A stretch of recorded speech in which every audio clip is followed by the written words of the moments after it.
turned to her husband and said, is this a cyclone or a tornado? And he said, honey, that's just our land blowing by.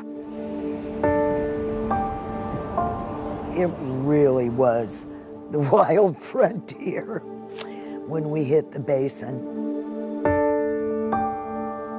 These guys thought they were going to die when they were 18 years old. And so coming out here, risk was no big deal.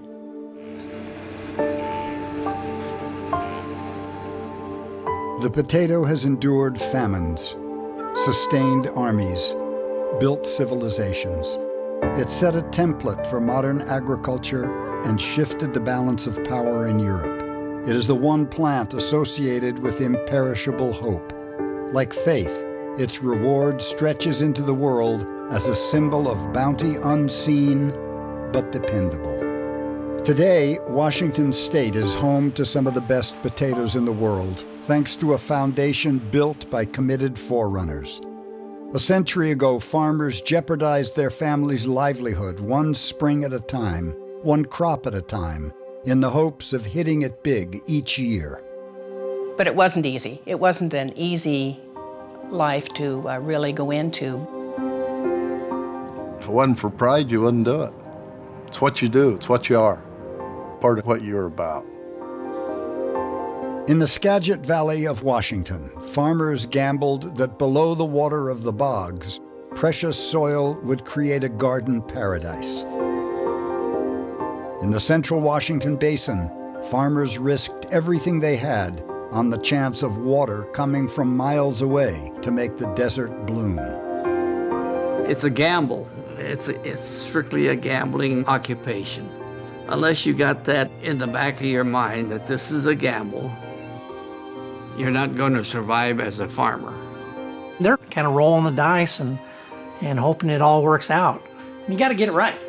And if you don't get it right, you're not going to be doing this anymore. Each year, a gamble. Each year, a fresh hope to give their families the American dream.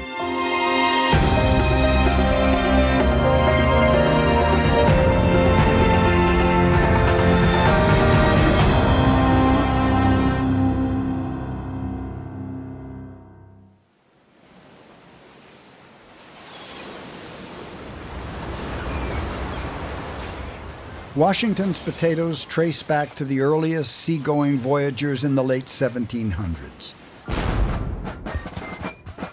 Just after the Revolutionary War, Britain, Spain, and the United States raced to lay claim to the Pacific Northwest. They explored various trade routes in the Pacific Ocean and searched for the fabled Northwest Passage. In 1792, while American Captain Robert Gray was exploring the mouth of the Columbia River, Captain Salvador Fidalgo established a military presence further north on behalf of Spain. Fidalgo built a fort at Nia Bay and planted a garden, including potatoes. The Spanish settlements on the islands did not last, but the potatoes did. Members of the nearby Makah tribe found the potatoes in the overgrown gardens and continued growing them. Anybody that did a lot of labor, and almost everybody at that time had to do a lot of labor, would value potatoes as a source of energy. If you look at the Makah diet, for instance, it was almost all things that you would get from the ocean. So it was animals that they were harvesting. So potato that they grew in gardens and knew how to cook would be a very valuable thing. In the early 1800s, both the West and the potato grew in popularity. President Jefferson had potatoes served in a new fashion as French fries at the White House, and Lewis and Clark's recent return from the West ignited a spark for fur traders and missionaries to move to the Pacific Northwest. They hoped to capture both fortunes and souls, but the Oregon Trail barely existed, and the voyage was long. Food was dismal along the way. When young Narcissa Whitman finally arrived at Hudson's Bay Company's Fort Vancouver with her husband Marcus, she was happy to enjoy some variety. We entered the fort and were comfortably seated in cushioned armchairs. They were just eating breakfast as we rode up, and soon we were seated at the table and treated to fresh salmon, potatoes, tea, bread, and butter. What a variety, thought I. You cannot imagine what an appetite these rides in the mountains gives a person. Narcissa Whitman, September 1836. We have to remember how active these people were. You could think of a family of 6 coming over, and every day you'd be looking for food for that family of 6. It's very easy to find yourself in circumstances that were life-threatening due to deprivation.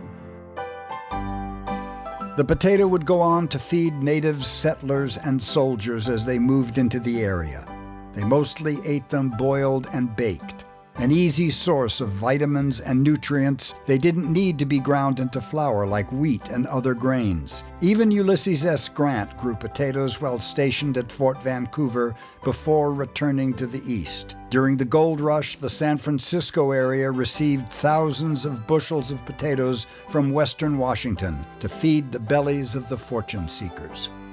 At the same time, potatoes found themselves in the middle of controversy between the U.S. and Britain over the sovereignty of the San Juan Islands. The infamous pig war between the two nations began after a British-owned pig ate an American farmer's potatoes. The Americans shot the pig, and the dispute escalated. After a decade of controversy, the conflict was resolved, and the U.S. laid claim to the San Juans. By the 1870s, America was rebuilding after the Civil War, and Eastern businessmen wanted a better way to get goods and people to the Pacific Northwest. Construction on the Northern Pacific Railroad began. Their goal, to connect the Great Lakes with the Northwest coast. The railroad's path roughly followed the trail of Lewis and Clark. It became some of the toughest rail line ever built, but it would prove to be a vital partner for potato farmers in Washington. While the railroads were laying down ties to the west, the Army Corps of Engineers was developing waterway strategies of the western rivers and surveying the desert of the Columbia River Basin, located in central Washington. Lieutenant Thomas Simons surveyed the upper Columbia Basin in 1882. Although he was not impressed, he saw a glimmer of hope. It is a desert, pure and simple, an almost waterless, lifeless desert.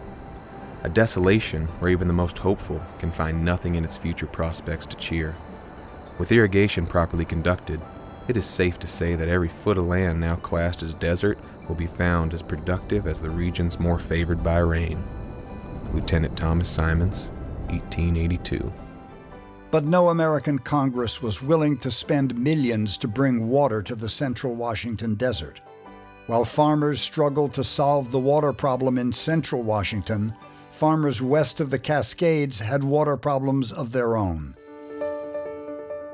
In the late 1890s, homesteaders from northern Europe were moving into the bogs and beauty of the Skagit Valley. I'm sure when they came down into the valley, it felt like home to them. It was wooded, it just had the feeling, you had the water, you had the just true feel of the old country. Plus, as they moved in, others moved in around them, and you would have the different colonies of, like you would have the Swedish colony, you'd have the German colony, you'd have the Norwegians, and they fed on each other, which helps greatly when you're trying to develop something. Together, the early settlers tackled the wetlands and marshes of northwest Washington with true grit, determined to make the bogs suitable for farming. One of the first things that they had to do here was create drainage and put up the dikes so they can farm it. And a lot of that was all done with brute strength and awkwardness. If it wasn't for the dikes that those old timers put in, every tidal cycle we would have water clear this far up. And so they reclaimed this entire Skagit Valley. They dug ditches and drained the ground was the most important thing so that they could farm it. In 1894, Jess H. Knutson, an immigrant from Denmark, set his sights on the Olympic Marsh. Like many farmers in the area, Jess and his wife Meta had the task of transforming a bay built with stumps and snags into a working farm. When they came by train, it was so wet and boggy that they actually had to take their furniture and put it on rafts and float it to the bottom of the hill. And so after they got their family settled on the edge of the hill where it was dry, then they went to work on the farm, trying to dry the farm out, removed all the stumps by hand, dug drainage ditches in order to drain the soil off, and then and started farming after several years of that kind of work.